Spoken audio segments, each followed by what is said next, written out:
Eu preparei o texto de um jeito que eu não gosto de fazer, não gosto de assistir, que é muito texto. Porque eu achei que teólogo, falando de teologia na economia, você pode dizer, não, isso é invenção de teólogo, está vendo coisa que não existe. Como o teólogo vê fantasma, vê anjos, está enxergando. Então, para dizer que não estou inventando, eu resolvi colocar citações. Mas como a gente tem 20 minutos, até meia hora, e do fundo não vai ler, então fica somente como prova de que eu estou falando de coisa que existe. E eu vou resumindo, tudo bem? Porque senão a gente for ficar lendo, o pessoal não vai enxergar e tal. E o tema central, a pergunta central é: se os críticos do capitalismo sempre falam tão mal do capitalismo, com suas desgraças econômicas, processo de exclusão, desigualdade, etc., e até a FMI hoje está preocupado com excessiva desigualdade mundial, que ameaça, segundo a diretora-geral, a sustentabilidade e a eficiência do sistema econômico, e criaram um tipo de Fórum 21 à moda burguesa, que chama por um capitalismo mais inclusivo. Quando o FMI, Banco Mundial, cria um fórum para discutir por um capitalismo inclusivo, nós estamos mal. Só que, por que capitalismo atrai tanto? Uma vez eu estava discutindo isso, tinha umas chinesas, e eu falei essa questão. O pessoal só falou mal. Aí eu disse, ó, tem alguma coisa errada. Se é verdade tudo que nós dizemos, por que 800 milhões de chineses estão doidinhos para entrar no capitalismo? O resto não tem esperança, não é que eles não querem. Então nós precisamos entender a dimensão fascinante do capitalismo. A dimensão fascinante da dominação de uma forma geral e do capitalismo em particular, que é diferente. Deixa eu fazer uma propagandinha. Eu e mais 2 amigos escrevemos um livro chamado Para Além do Espírito do Império. Saiu primeiro na Inglaterra e foi traduzido já em português, onde a gente faz essa pergunta. E é uma grande diferença entre Império Romano ou Britânico com o atual Império. Não é somente por causa de um país. Antes, o Império era imposição. Então, o sonho do pessoal era sair do Império. Hoje, sair do Império é o castigo. E o sonho do pessoal é entrar. Há alguma coisa de diferente de novo. Então, se a gente não entender isso, a gente não consegue captar o que está acontecendo no país. E uma hipótese com que eu tenho trabalhado ultimamente é que nós estamos passando por uma profunda mudança, ou estamos numa encruzilhada de opção civilizatória. E essa é um pouco a minha ideia que quero apresentar. E para dizer que não é invenção minha, eu quero citar, mas não dá para citar, tá? É só fica o texto. Texto do professor Celso Furtado, num dos principais livros dele, O Mito do Desenvolvimento Econômico. E ele diz que as principais teorias da época de 70, 60, 70, início de 70, todas, esquerda, direita, centro, se baseavam, propostas sociais, em um mito do desenvolvimento. Em que consiste esse mito? De que o bom da vida é aumentar o consumo e que o padrão de consumo, que sempre é crescente, dos países ricos, poderia ser universalizado. Então, são 2 pilares da promessa moderna, da boa nova da modernidade. A boa vida não é pós-morte, é aqui dentro, na história, e nós podemos realizar isso com progresso tecnológico, segundo todos os seres humanos têm direito. Então, os marxistas vão criticar o capitalismo dizendo o mercado não é o melhor caminho para fazer isso.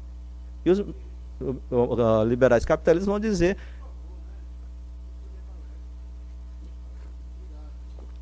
mercado, o pessoal do pró-mercado vai dizer que a planificação estatal não é o caminho. Mas todos estão de acordo que é possível universalizar isso. E para o Celso Furtado, eu vou citar de novo o Celso Furtado, o mito tem um papel fundamental no processo das ciências. Isto é, para a gente poder criticar o neoliberalismo e o capitalismo de hoje, a gente também precisa ir na epistemologia das ciências modernas. A pretensão de uma razão pura, capaz de conhecer a realidade objetiva como é, ou que deveria ser. E não é somente introduzir a noção de emoção na relação com consciência, mas o papel do mito como norteador das hipóteses com as quais cientistas sociais trabalham. Então, não há razão instrumental, prática, possível, sem um objetivo, sem uma visão do que o mundo que deveria ser. Porque senão eu não tenho como discernir se eu estou melhorando ou piorando. E na medida que vivemos a realidade da escassez, não é possível a gente ter essa visão do que é bom sem lidar com o problema de morte e vida. Porque quando você privilegia, por exemplo, ajuste econômico de hoje, você corta em algum lugar. Você corta a educação e saúde. E você tem que justificar isso. Se você corta pagamento de juros aos bancos para privilegiar programas sociais, você tem que justificar isso. São duas justificativas completamente diferentes, porque trabalham com duas estruturas míticas diferentes. E para dizer que isso não é só invenção de teólogo, e nem só do Celso Furtado, eu queria citar dois autores tradicionais da esquerda. Karl Marx, que disse, inicia o Capital dizendo que o capitalismo é um sistema onde a riqueza é a coleção de mercadorias. A mercadoria, à primeira vista, parece uma coisa simples e banal, mas se você olha com cuidado, a mercadoria tem caráter metafísico e teológico. E que para entender o fetiche da mercadoria, precisamos ir ao campo da religião. Na juventude ele dizia que para entender religião é preciso entender Estado e economia. E quando ele está maduro, não sei se você pode falar maturidade, né? Ele diz, para entender economia capitalista é preciso entender religião. E vai chamar capitalismo como religião da vida cotidiana. Porque do dia especial, sábado e domingo é o cristianismo. Mas só conta sábado e domingo. De segunda a sexta, ou de segunda a sábado, o que vale é religião do capitalismo. Nessa linha, Walter Benjamin disse que capitalismo funciona como uma religião. As funções sociais exercidas pelas religiões das sociedades antigas, hoje são exercidas pelo capitalismo. E, portanto, é possível, além do Max Weber, religião não tem uma mera função de propiciar o espírito do capitalismo, que é a tese do Weber, mas o próprio capitalismo se transforma numa religião. Esse é um manuscrito que foi descoberto em 80 e pouco, publicado pela primeira vez em 83, e que tem incentivado uma leitura interessante entre os sociólogos, e como disse Michel Louvi, de uma forma interessante, teólogos da libertação, ao grupo que eu pertenço. Desde 70 discute capitalismo como religião, sem obviamente ter lido Benjamin. A fonte é o Marx. E também Max Weber, porque Max Weber também fala a mesma coisa, mas como ele não faz parte do nosso cânon, eu deixei de lado. E esse capitalismo como religião, se expressa no nosso desejo. Qual é o item que sintetiza o desejo do capitalismo? Ferrari. Esse Ferrari é edição limitada a 3 milhões de dólares. Para que alguém paga 3 milhões de dólares para um carro? Ninguém. Rico não é estúpido. Carro paga 50 mil dólares. Ferrari não é carro. Quem acha que Ferrari é Ferrari, vive na lua. Por isso que as pessoas compram Ferrari e não vão comprar pão com Ferrari. Ferrari para ocasiões especiais. Essa questão é muito importante. Ferrari é a promessa da eternidade, da infinitude desejada por ser humano na sua essência. Como dizia Pascal, o ser humano é um ser infinito na condição de finitude. Deseja o infinito na condição impossível disso. Então, ou deseja Deus, ou Ferrari. Ferrari é mais palpável do que na igreja hoje. As mulheres vão dizer essa coisa de idiota de homens, por quê? Mulher deseja Ferrari? Não, mulher deseja essas coisas. Quanto custa bolsa Louis Vuitton? De 7 a 15 mil dólares. Eu estive no Japão recentemente e eu fui numa loja de usados. Jogos usados, coisas de colecionadores e tal. E tinha uma seção de bolsas Louis Vuitton. Faixa de 4 mil dólares, uma bolsa usada. Por quê? Porque Louis Vuitton não é qualquer coisa. Então, a gente precisa entender a dinâmica de sequestro do desejo, da captura do desejo. E essa foto mostra muito isto. Jovens passando a noite esperando a abertura da loja 2, 3 dias antes para poder comprar a última versão de iPhone. A esperança está aqui. O povo perdeu a esperança. Não, o povo perdeu a esperança nos nossos projetos. E a alegria quando você consegue.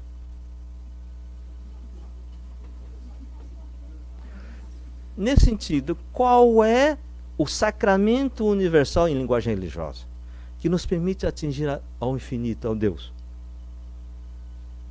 Dólar, dólar, dólar. Por isso que antigamente, quando as pessoas se sentiam menos gente, impuras, antigamente chamava pecadoras ou impuras, hoje a gente chamaria deprê, não sei como é que... Quando era jovem, tá na fossa. Eu ouvi dizer que não se usa mais essa palavra. Então, antigamente ia às igrejas para recuperar a humanidade e a pureza. Onde vão hoje? Shoppings. Tá triste, minha amiga, vai no shopping, faz compras. Antigamente, minha amiga, vamos na igreja, a gente acende uma velinha, ajoelha, reza para Nossa Senhora. Sou católico. Os 12 amigos metodistas ficariam meio escandalizados. Lê Bíblia. Não é à toa que a principal reforma do Shopping Iguatemi, que é o primeiro shopping de luxo, reforma feita em 80, era um quadradão, eles colocam a estética moderna do shopping. À esquerda é catedral, à direita é um shopping. Catedral e shopping. E essas são catedrais da verdadeira religião católica universal de hoje, são shoppings. Esse aqui da Coreia, esses três, eu sei que um é de Singapura, França e Canadá. Não sei quais são, porque quando eu peguei eram, sabe? Não precisa saber. E quando você está no exterior e está muito estressado, com cultura muito esquisita, você vai num shopping. Você sente em casa. Porque essa é a nossa casa. Então, a promessa liberal era que todos poderiam ter isso. Só que na década de 70 surge um problema, ou reconhece um problema, que é a publicação do livro Os Limites do Crescimento, em 72. Dizendo, não é possível. Então nós temos três equações. Boa vida é aumentar o consumo infinitamente, isso é para todos, ótimo se o mundo não for limitado. De repente coloca que o mundo é limitado. Qual é a primeira reação capitalista? Isso é bobagem. É porque eles não acreditam em Deus. Eu li textos de intelectuais norte-americanos dizendo, se eles tivessem fé, os cientistas são ateus, saberiam que no final do túnel há uma luz preparada por Deus nos esperando. O cara era redator do discurso do Reagan. Gilder. Depois, não deu para mais negar. Então surgiu um pessoal humanista, de esquerda, budista, filosofias orientais, coisa do tipo. Vamos mudar o conceito de vida boa e diminuir o consumo. Que é a tentativa que tem agora com o bem viver, trazendo o modo do andino. Mas o capitalismo não funciona se as pessoas não consomem. E as pessoas não aceitam a ideia de que teu desejo não é bom. A gente quer continuar. Então qual é a solução? Não é para todos. Abandona a ideia de todos. Abandona teses liberais. E em 74, um autor que não era reconhecido internacionalmente, tinha dificuldade de publicar seus livros na década de 50 e 60, que é Hayek, ganha o Prêmio Nobel de Economia em 74. Eles criam o Prêmio Nobel de Economia em 69, antes não era visto como ciência pura, depois dão para ele em 74. E no discurso, e no discurso de conferência do Prêmio Nobel, o título é Pretensão do Conhecimento. 74, para quem lembra, estamos passando por crise do petróleo, crise do keynesianismo. Ele diz, qual é a causa da crise que estão passando? É a pretensão de economistas de saberem como o mercado funciona. Porque toda intervenção pressupõe conhecimento. Essa pretensão é a raiz de todas as crises. Ele está falando o que com esse título? Pecado original de Adão e Eva. É a releitura do mito do Gênesis. Lembra que Adão e Eva foram tentados que se comessem a árvore do conhecimento, que não era maçã. Na Palestina não tem maçã, ou não tinha. Seriam iguais a Deus, conheceriam como Deus. Então ele diz, não se pode conhecer. Esse é o pecado original. Se não podemos conhecer, o que podemos fazer então? Ter fé no mercado. Reconhecer que o mercado sempre vai produzir outros melhores resultados possíveis, que é a base da proposta, base epistemológica do neoliberalismo. Mas você tem uma contradição lógica. Se não pode intervir, porque não pode conhecer o mercado, como é que se pode dizer que o mercado sempre vai produzir melhores resultados possíveis? Porque isso pressupõe que você conheça o mercado. Esse salto lógico é o que se chama de fé. A transcendentalização. Você passa de um livro para o outro. E eu acredito. E como vai dizer depois Milton Friedman, os que são contra o mercado, no fundo, têm problema de falta de confiança na liberdade do mercado. Com o fim da plausibilidade, começa o neoliberalismo e pelo mundo se criam diversos institutos von Mises. 15 anos atrás eu comecei a ler jornais dizendo que no Rio Grande do Sul tinha sido criado um Instituto de Pensamento Liberal, não lembro, ligado à idade de Mises, que estava começando cursinho de formação de liderança jovens filhos de burgueses. Eu lembrei do tempo que na Zona Leste eu arranjava grana com a Igreja da Holanda para pagar casa de retiro, para fazer curso de liderança para jovens dos movimentos populares. Obviamente, o curso deles deve ser muito mais chique que o nosso, e se massifica o novo mito neoliberal. Através de mídia, isso assim, os Estados Unidos criaram redes de rádio, há mais de 20 institutos com o nome von Mises, esse é o principal autor, é o professor mentor do Hayek, e o principal livro de divulgação dele se chama A Mentalidade Anticapitalista, que é uma maravilha de livro de teologia. E o que ele disse? Ele disse: todo adulto é livre para moldar sua vida de acordo com seus próprios planos. Conceito de liberdade, não existe outro. É eu e meus desejos. É puro indivíduo. Depois ele diz: no sistema de mercado livre, os consumidores são supremos, isto é, soberanos. Desejam ser satisfeitos e seus desejos são supremos. Na antiguidade, soberania era problema de Deus, depois passa para o Estado, depois para o povo, agora chega no consumidor. E o consumidor não é qualquer indivíduo. O nível é: todos somos humanos, nem todos são cidadãos, e nem todos cidadãos são consumidores. E o desejo soberano é dos consumidores, que têm direito a realizar. E o desejo, eu vou ler isso aqui porque isso é uma maravilha. Ele diz assim: no momento em que adquire os objetos de desejo, o ser humano pode sentir-se mais feliz do que antes. Porém, à medida que algum dos seus desejos são satisfeitos, surgem novos. Assim é a natureza humana, totalmente de acordo. Tá? É assim que nós funcionamos, instintivamente. Seria inútil lamentar esse apetite insaciável por mais e mais bens. Essa avidez é exatamente o impulso que conduz o homem à direção do aperfeiçoamento econômico. Isso é tese teórica, cultural. Isso não é universal.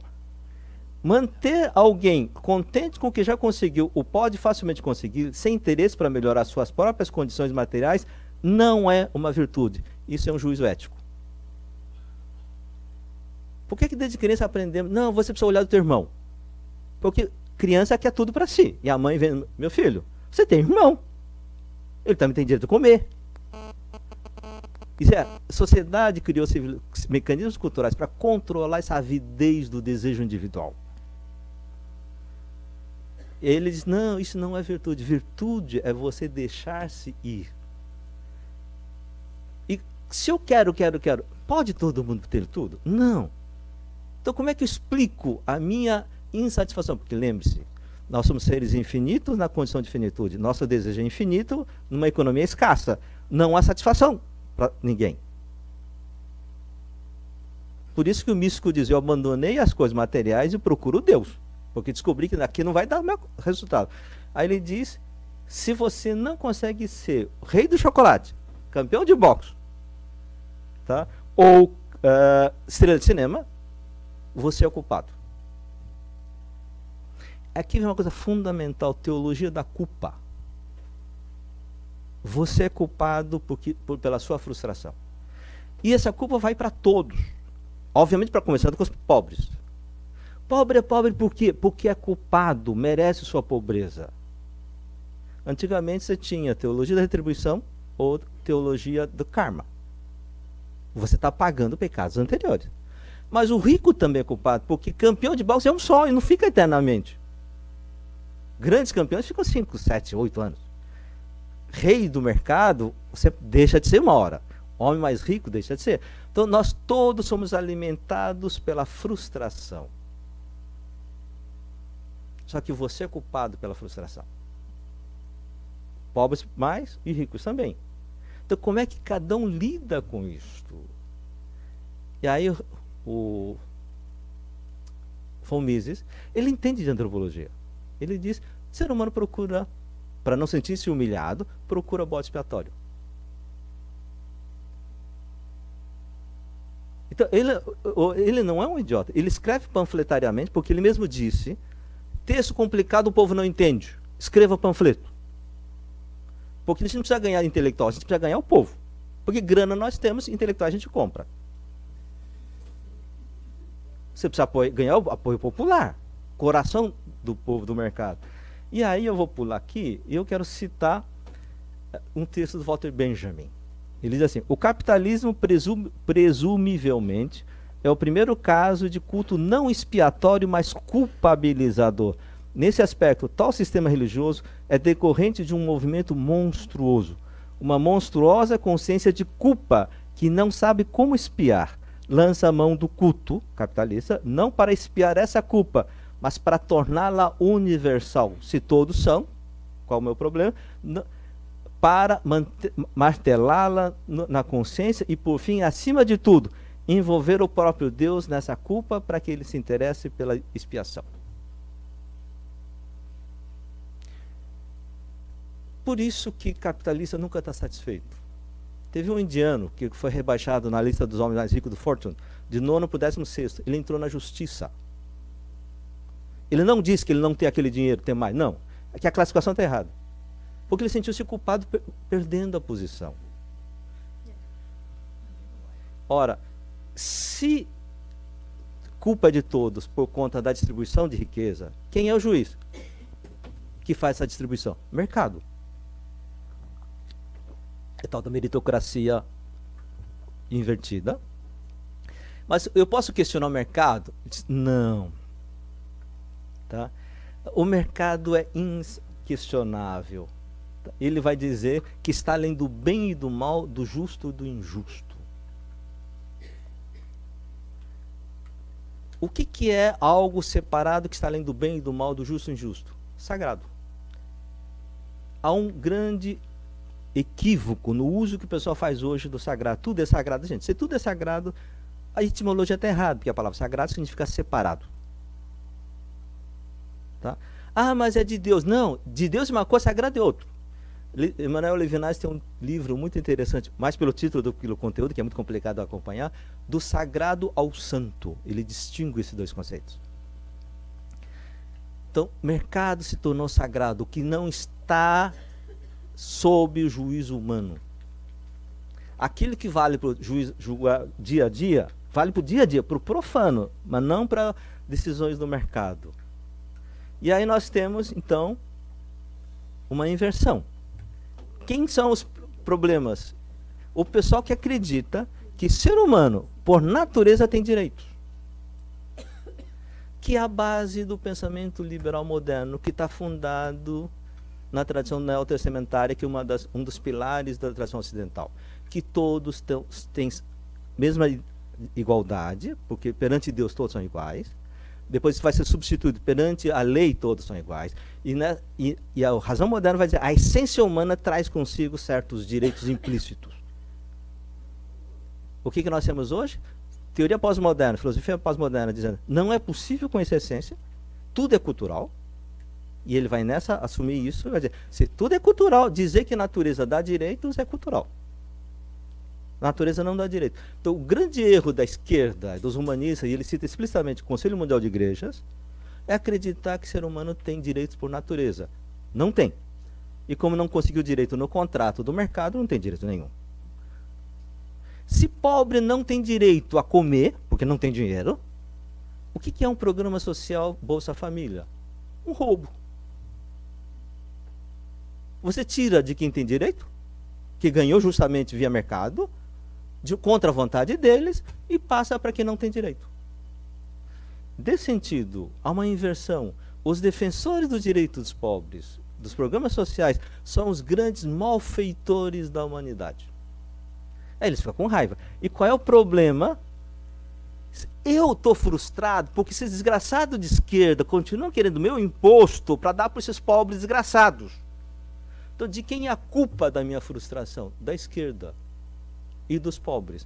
Aí põe fogo no mendigo e xinga Padilha, o outro Padilha, no restaurante. Você é o desgraçado. E é muito interessante. No livro que espero que saia no ano que vem, Eu terminei de escrever um livro chamado O Novo Mito do Capitalismo, analisando essa questão. Isso aqui é um resumo do livro. Eu analiso essa questão. Quando ele diz, esse é o cara que tira nosso dinheiro, o Padilha diz, mas 65 milhões de pessoas atendidas. Ele está numa outra lógica. O Padilha diz, esse pessoal tem direito, o Estado tem dever, nós cumprimos com esse dever. E outro cara diz, não, eles não têm direito. Portanto, nós não temos dever. Isso é um roubo. São dois mitos diferentes, duas estruturas de pensar diferentes. É isso que nos ajuda a entender a agressividade. Antigamente, egoísta, todos nós fomos, sempre tivemos egoístas exagerados, mas as pessoas tinham vergonha de serem publicamente egoístas. Porque havia uma pressão cultural, uma censura cultural. Hoje é um orgulho. Depois que passa a vergonha do Temer, que agora deu uma baixada, mas quando acalmar, esquecer, vai continuar esse orgulho. Se esse modelo civilizatório prevalecer. Então, o que nós estamos discutindo aqui no fundo? Voltamos ao debate do século XVIII. O ser humano tem direitos. O tal dos direitos humanos. Que é coisa de bandido. Então, o progresso tecnológico chegou a um ponto que destruiu as bases humanistas do mundo moderno. E na medida que nós aceitamos essa culpabilização, o pobre que aceita a culpa, porque não consegue comprar brinquedo para o filho, ele sofre duas vezes. Pela fome, pobreza e pela culpa. E culpa, humilhação, não sai quando você come. Quando você come, mata a fome, a dor da fome. A dor da humilhação e culpa, não. Isso vai aparecer em violência familiar, neuroses, loucuras. E quem se sente culpado não luta. Porque o princípio básico do movimento social da década de 80, a gente ia falar com os pobres, vocês têm direito. Nós não temos direito, somos pobres. Nós somos pobres por quê? Porque Deus quer. Não, Deus não quer, por isso que a Bíblia era importante. Quem entende Deus? Bíblia, está vendo aqui? Bíblia diz que Deus quer justiça em favor dos pobres. Ah, é? Então nos enganaram? Sim. Temos direito? Sim. Por que não conseguimos? Porque a burguesia tomou poder. Então o que eu faço para ter o meu direito realizado? Vamos para a luta social, para lutar pelos direitos. Esse é o movimento. Isso pressupõe a descoberta da dignidade e direito fundamental de todo ser humano. É isso que passou por um processo de erosão, de perda de credibilidade. Daí que é tão difícil reorganizar movimentos sociais. Como é que a gente sai dessa? Eu tenho uma hipótese. Um mito combate com outro mito. E razão moderna, e todas as razões estão fundadas em determinados mitos. Como o amor velho só se esquece com o amor novo. Já diziam as velhas sabias. Um mito se combate com outro mito. Essa é uma intuição que leva Zizek, Badiou, Agamben a estudar Paulo, apóstolo do Novo Testamento. Não precisa acreditar em Deus. Zizek diz, perguntar, por que você estuda Paulo se você não é cristão? Eu não acredito em Deus, mas Paulo conseguiu uma coisa que a gente não está conseguindo, que é criar comunidade de resistência frente ao império. Ele tem alguma coisa para nos ensinar. Não é possível. E como o marxismo, junto com o pensamento moderno, foi para o buraco, e o marxismo pós-moderno não vai sair do buraco porque não reconhece direitos essenciais, porque o pensamento pós-moderno não admite direitos essenciais, e se não há direitos essenciais, só há culturais, e a cultura dominante vai vencer. E aí eu queria então terminar com uma citação, uma ideia de Paulo, que eu acho fundamental hoje. Ele diz assim, nós precisamos, para sair da lógica da culpa, para entrar na lógica da responsabilidade, seja em termos de ricos e pobres. Porque o rico diz, eu não sou culpado de que essas pessoas estão sofrendo. Isso. Se a gente continuar acusando de culpa, eles vão responder agressivamente. Ninguém é culpado. Você não é culpado. De acordo. Você não fez nada contra essa pessoa. Mas você tem que ter uma responsabilidade. É preciso responder a problemas sociais. A lógica da responsabilidade é uma lógica que nos chama a ação. A lógica da culpabilidade, basta apontar o culpado e está resolvido. Apontar o culpado não resolve nada. Nem nossa consciência de culpa. E como é que nós saímos? Sair dessa ideia universal da culpabilização que Walter Benjamin colocava. O mito proposto pelo Paulo. enquanto ainda éramos inimigos de Deus. Não é antes da conversão, antes de virar bonzinho. Não, enquanto éramos inimigos, Deus já se reconciliou. Não se sinta culpado. Teu sofrimento não é punição. Ah, mas Deus está me castigando. Não, mas eu sou ruim. Não importa. Mesmo quando éramos inimigos de Deus, Deus já se reconciliou conosco. Como ele era cristão, através de Jesus. Você pode tirar a segunda parte. Significa o quê? Uma crítica radical à ideia de Deus norteadora das culturas de opressão. Que todos pressupõem um Deus que culpabiliza e pune. Uma ideia de que Deus verdadeiro, não importa se existe ou não, o Deus verdadeiro para Marx é o Deus que humaniza o ser humano, é aquele que reconcilia com todos os seres humanos, porque na base de todas, anterior a qualquer articulação cultural, todo ser humano tem direito a viver. Obrigado.